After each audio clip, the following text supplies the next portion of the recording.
এখন পর্যন্ত পরিস্থিতি অনেক ভালো, এখনো মানে কথা বলতে পারছি যে আপনাদের সাথে, এটার জন্য অনেক ভালো লাগছে। অন্যান্য বার তো এত হট্টগোল, এত কথাই বলা যায় না। ভালো শিল্পীদের উপস্থিতি যেহেতু আজকে শুক্রবার বন্ধের দিন, সবকিছু মিলে শিল্পী উপস্থিতি হয়তো নামাজের পর আসবে অনেকেই বলছিলেন, এই জায়গা থেকে প্রত্যাশা কি করছেন, কেমন আসলে প্রত্যাশা আমরা যারা যে প্যানেলটি দাঁড়িয়েছি, আপনারা হয়তো সবাই জানেন মিশা ডিপজল পরিষদ, এই পরিষদের প্রত্যাশা কি হতে পারে। আমি আশা করি যারা ভোট দিবে তাদের প্রত্যাশা হওয়া উচিত এমন একটি প্যানেল আসার। আমি আশাবাদী, ভীষণ আশাবাদী। আমার নিজের চাইতে আমার প্যানেলকে নিয়ে আমি বেশি আশাবাদী। অবশ্যই, কি বলছেন, জয়ী যারা হবে তারাও আমাদের শিল্পী, বিজয়ী যারা হবে তারাও আমাদের শিল্পী। আমার জন্য সমবেদনা থাকবে আর সবার জন্য শুভকামনা থাকবে।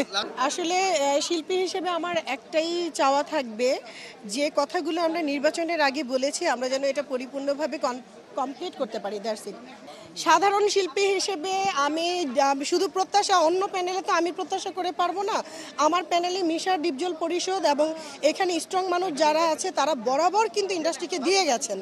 মূলত আমরা ছবির লোক, আমাদের ছবি দরকার। আমাদের প্যানেলের সবচেয়ে আগে প্রতিশ্রুতি হচ্ছে, আমরা এখানে অনেক প্রযোজকও কিন্তু দাঁড়িয়েছি, অভিনেতা অভিনেত্রী যারা, তাদের বিহাইন্ড কিন্তু একজন প্রডিউসার। তো এই প্রডিউসার হিসেবে আমরা মনে করবো যে সবাই যদি একটি করেও ছবি বানায়, 570 জন শিল্পীর মধ্যে অনেকেই কাজ করতে পারবে।